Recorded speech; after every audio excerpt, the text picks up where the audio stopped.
mes élèves, aujourd'hui on va enchaîner avec la vidéo précédente, c'est d'étudier le condensateur. On a étudié le fonctionnement d'un condensateur, comment un condensateur il emmagasine une charge électrique. On a vu le phénomène de la charge et de la décharge et ainsi de suite.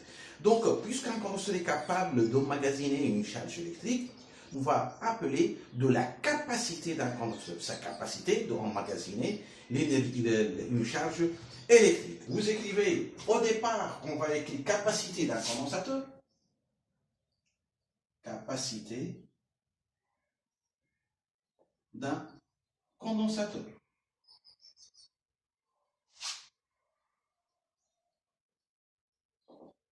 Donc, la capacité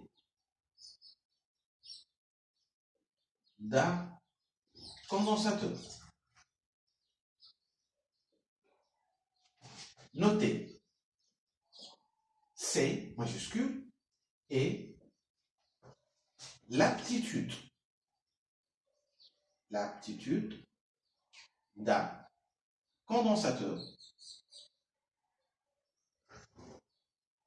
à emmagasiner une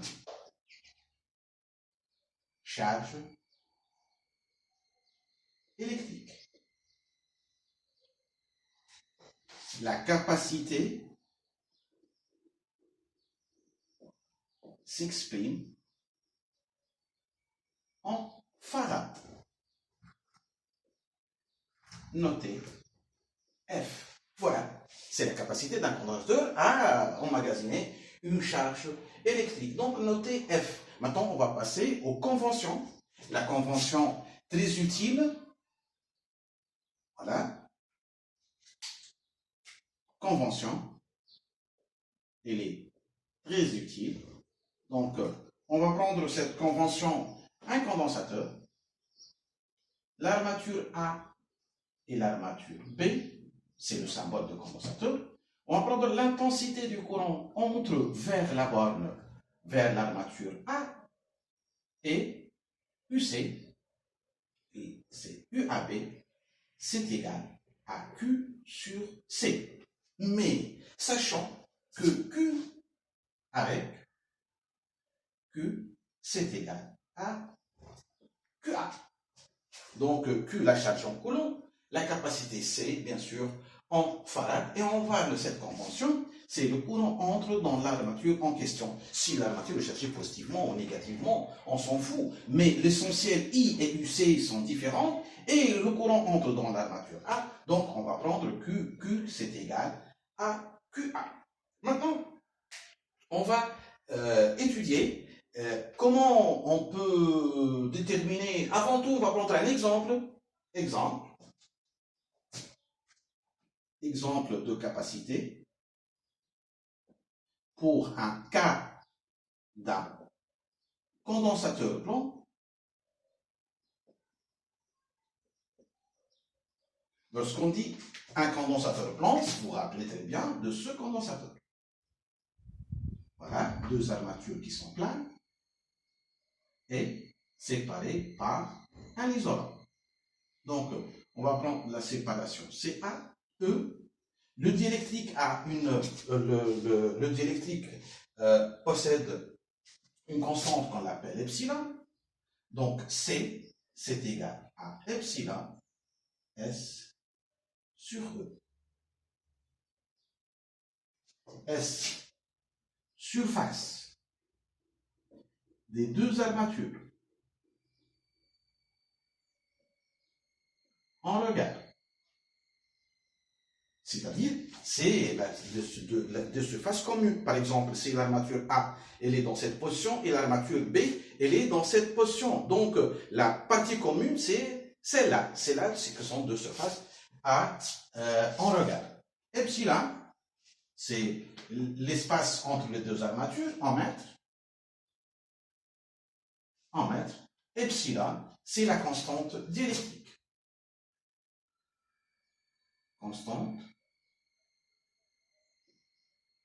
diélectrique de l'isolant, soi-disant, qui est entre les deux armatures. La capacité, bien sûr, elle est en farad.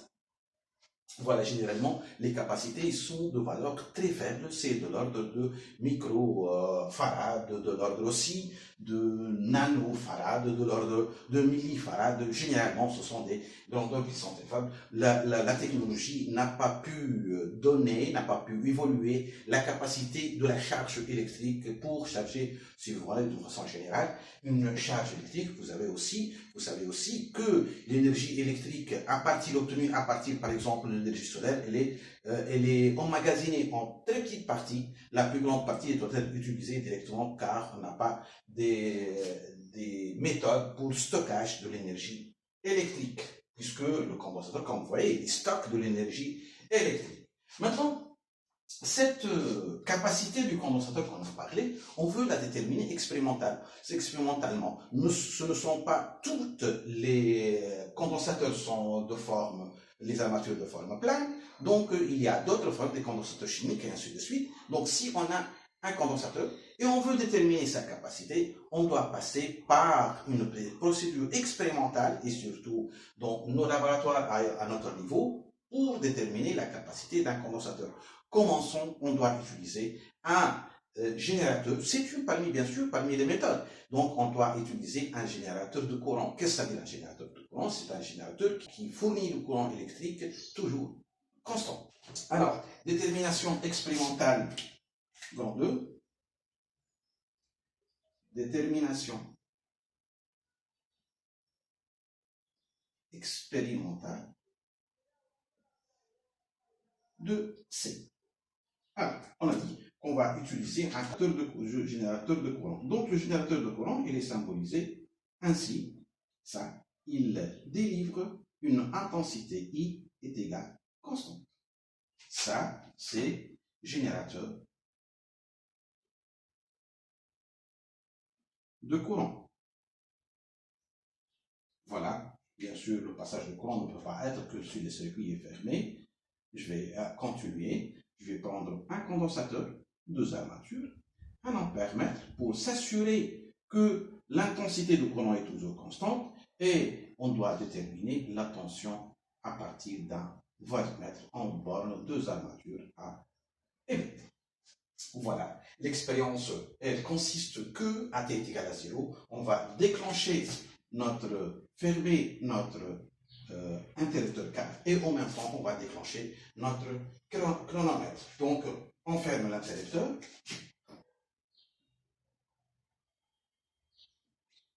L'interrupteur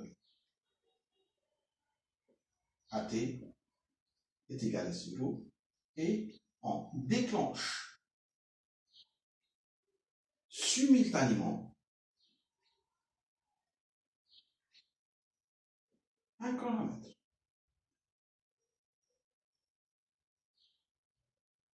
Donc, pour des instants choisis, on peut déterminer la tension aux bornes du condensateur et suivant la valeur, bien sûr, on va dire si par exemple T, les valeurs de T, on peut prendre plusieurs valeurs de T et ici A, UC. Nous savons très bien que AT est égal à 0, UC est égal à 0.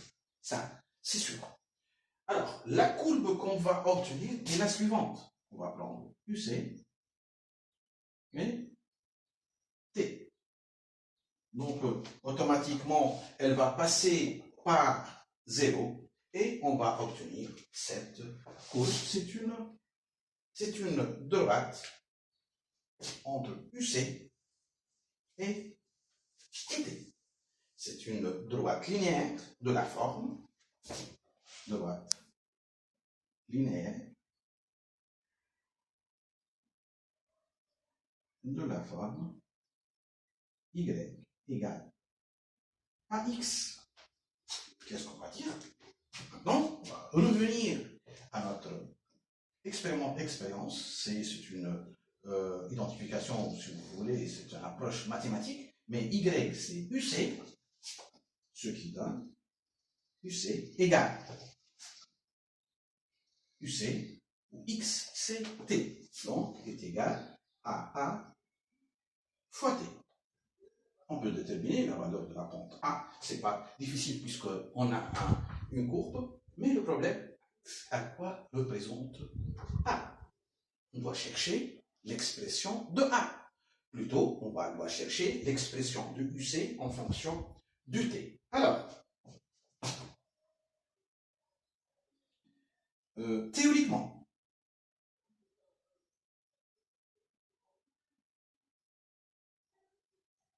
UC, c'est égal, on a dit, que Q sur C. C'est une formule qu'on connaît très bien.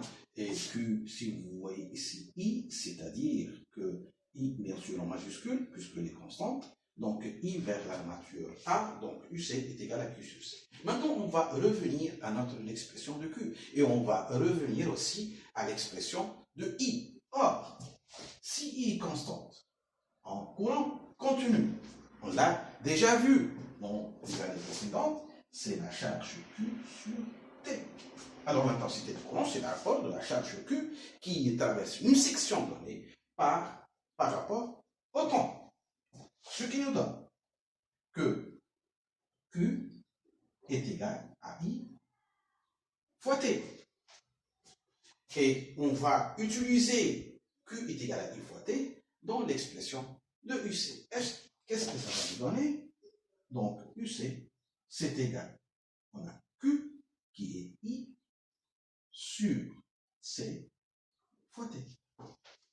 Maintenant, en réalité, vous voyez l'expression, je l'ai écrit d'une façon à bien localiser l'expression de A. Voilà, c'est la pente A. Donc, la pente A égale à I sur C. Ce qui donne C, c'est égal à I sur A, sur la pente A. Maintenant, sachant que I est constante, on a utilisé cette expression car I est constante, et puisque I est constante, on peut déterminer la capacité C du condensateur. Voilà comment on peut déterminer la capacité d'un condensateur. Bien sûr, dans un laboratoire avec juste un générateur de courant, un ampèremètre, un interrupteur K et un voltmètre. Bien sûr, en utilisant un chronomètre. Maintenant, on va donner l'expression de l'énergie. Troisièmement, énergie emmagasinée. Troisièmement, énergie emmagasinée. L'expression est la suivante. C'est que EC, on écrit aussi EE, l'énergie électrostatique, ou UC, l'énergie du condensateur, l'énergie du condensateur, c'est égal à 1 demi de Q carré sur C. C'est la définition principale, mais Q, or, Q, c'est égal à C fois UC, en utilisant bien sûr cette expression. Ce qui donne aussi que EE, c'est égal à 1 demi de C UC carré. Voilà. Voilà. Maintenant, on a achevé toute cette partie de l'étude théorique d'un condensateur. Et la prochaine vidéo, on va entamer la réponse d'un dipôle RC, c'est-à-dire un condensateur et une résistance à un échelon de tension, c'est-à-dire un niveau constant d'une tension. Je vous dis maintenant au revoir et à la prochaine vidéo.